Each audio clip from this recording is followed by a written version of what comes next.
Hey, mate. Good I'm to the meet Dusty you. Bogan. How are ya? I'm Nicholas. So I seen you walking along, and I was like, oh yeah, Liberal Democrats. Yeah, S that's us. yeah. On the Queensland branch, I'm on the executive. Mostly we've just been running events in town, trying to really develop our political campaign, help people like David Leyonhjelm get re-elected, Aaron Stonehouse, who's just been elected out in Western Australia, and bring that movement more into Queensland. So you guys, is it like classical liberalism? Is that what? Classical liberalism. So I usually define it as socially left-wing, but economically right-wing. Whilst we support things like free speech, we support things like like drug legalization. We also support reducing taxes, reducing regulation, and getting rid of the ridiculous nanny state that has completely swallowed us up. So would you say, for myself, last week I was at a anti-abortion rally, and I was kind of saying something like, not necessarily that I want to ban abortion, but it'd be like, why the hell am I paying for someone's abortion? Like, why is there such a huge conservative block of voters? They're paying all this tax. They're paying for other people's abortions. Like, just go to a private clinic. Is that something? Well, absolutely. And so in the party, you feel often find that people are split on the abortion issue. Some people are okay with people being able to make that choice. Some people are really against it. The one area where there is consensus is that the government should keep out of the way. The government should not be funding any kind of medical procedure like that. My own personal view is life, liberty, and property. I do see the unborn as a living creature, and so I'm against abortion for that reason. But so it's more. Regardless of where you stand, I think for a classical liberal, there's no justification for why the government should be paying money for you to have an abortion, for you to make any life decision. Why should they be subsidizing your life choices? And it's like, I was also saying the same thought. They're talking about in America, like people in the military, and they're paying for them to have sex changes, and even people, I think it's in the police force here, like they'll pay for someone to transition into bloody the opposite sex, and that's our money. No, absolutely, and that's ridiculous. It's like any lifestyle choice. I shouldn't pay for your hair to be dyed. I shouldn't pay for your barber. Why should I pay for your sex change?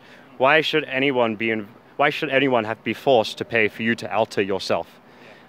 Makes no sense whatsoever, and it's a complete burden on the taxpayer. I mean, when you have people like farmers struggling, people struggling to get a job, people who can barely even pay for the high electricity prices we have, why are you getting those same people to pay for someone to have a sex change? It's really stupid, hey? Yeah. And then same with... I mean, you're taxing poor people to pay for the luxuries of others.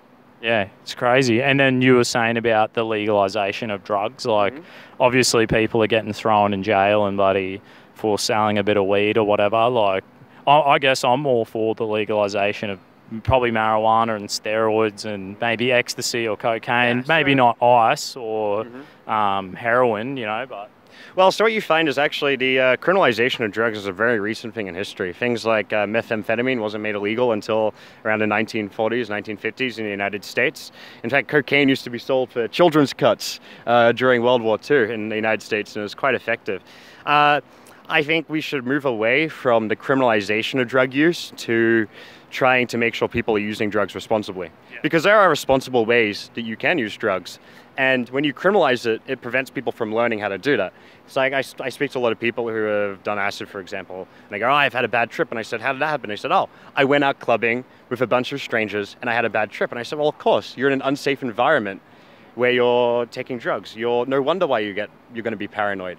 And then there's a safety issue. We had in 1 year in Queensland, we had 6 people die due to taking ecstasy. All 6 of those, it wasn't the ecstasy that killed them, but rather it was contaminants in that drug itself. So if you're able to legalize that process, you're going to have drugs being safer, and you're going to also reduce the crime that follows within this illegal market. Do you reckon, how they've legalized weed, say, in California and that?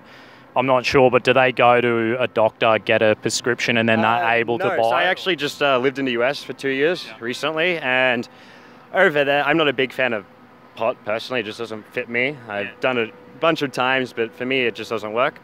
You walk in, they check your ID, make sure you're over 21, and you're able to buy your pot then and there. They're really knowledgeable. They're really resourceful. So I walked in because I just wanted to try, and I said, "What is the weakest thing you've got? Like, what's the least strong cannabis-based product?" And they gave it to me, and they said, "Oh, maybe just take half so you can figure it out. Are you taking any other medications? Do you have any like medical issues that we should be aware of before selling this?" And I thought to myself, it's really great to have someone at a storefront say to you, "Have you had any issues with this before? Can we make sure you're okay? Do you have a history of schizophrenia in your family?"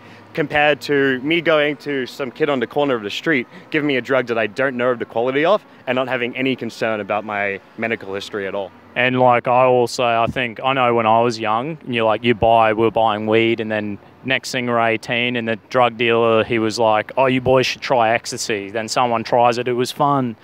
And then next thing everyone's tried that, and then next thing you know, it's speed, and it goes boom, boom, boom, boom, boom like that. But, that's creating marijuana as a gateway drug because you're buying it from a drug dealer, thus selling other drugs. So if you take away, if you legalize it, then you have a shop, and it might be a weed shop, you know what I mean? And then I would say for the harder drugs, maybe get a script and then go to the chemist and they might sell it there. But weed, I reckon, there could be a shop you could go. And that's absolutely right. I think once you make something illegal, you put it at the same standard as other illegal drugs. No one complains about alcohol being a gateway drug because it's legal. No one compares alcohol to cannabis or to ice. But people will compare cannabis to ice because they're both illegal. So when someone uses cannabis, like, "Oh, I'm already using a legal drug anyway." I think when you bring cannabis into a legal framework, it makes the engagement people have with that drug dealer, as you mentioned, less likely to begin with. Yeah, awesome. If you're not breaking the law in order to do something, like taking cannabis, then the cost of you then breaking the law to take ice is a lot higher. If you're already breaking the law, you don't need to take the illegal activity into account. Yeah. Do you think a lot of people, say more so conservative people, might be a bit worried because it seems like every time we do legalise, say it's like abortion's legal and then gay marriage is legal, but then next thing it's like safe school comes in, or they try to limit freedom of speech, and they think you legalise something and then it's just like Pandora's box for a whole lot of other issues, and people can be quite skeptical and worried about that. But of course you're a liberal Democrat, or you're classical liberalism. So say as a Christian, if I'm like, "Hey man, I have my church and I don't believe in gay marriage, should I have to be forced to marry a gay person in my church?" Oh, of course you shouldn't be forced to marry anyone. To be honest, my perspective on this and the political party's perspective is that the government should not be involved in marriage whatsoever. In fact, that we should not have passed the legalization of gay marriage. We should just not have a legal framework for marriage at all. It's a social contract. There's no reason why we need a government to make that social contract legitimate. The government doesn't make my relationship or my conversation with you legitimate, so why should it make my marriage a legitimate thing? It's the church that makes that legitimate. It's the family that makes that legitimate. It's the community that makes that legitimate, not the government. As for leading down this road, this Pandora's box issue, you have the contrary case as well. Hayek called it the road to serfdom.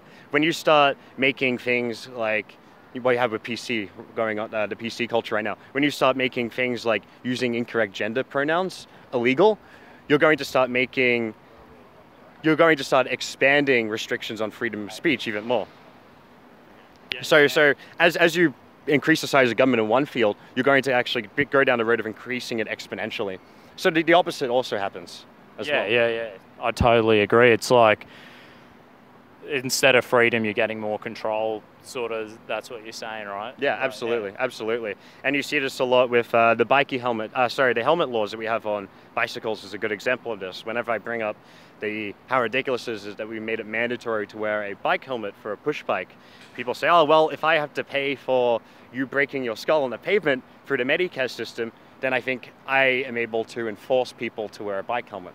And that's the issue of having such an expansive Medicare state, public medical system, where it gives people that excuse to then regulate behaviors that they don't like. And you see this for example, in China, where they will use the same logic of, well, if we're going to have to pay for the medical procedures, we should be able to use forced abortions. So that way we don't have to pay for that medical procedure along the lines.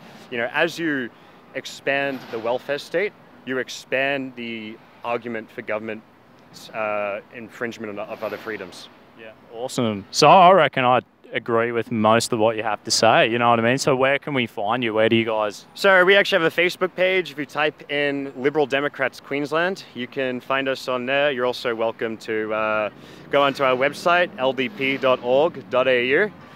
You'll see us all on Facebook and hopefully around campaigning in the streets as well. Yeah, awesome, man. Well, nice to meet you. Thank you. God Good to bless. meet you. Cheers. Excellent. That was great. That was cool. Let's Hey, I like the pineapple.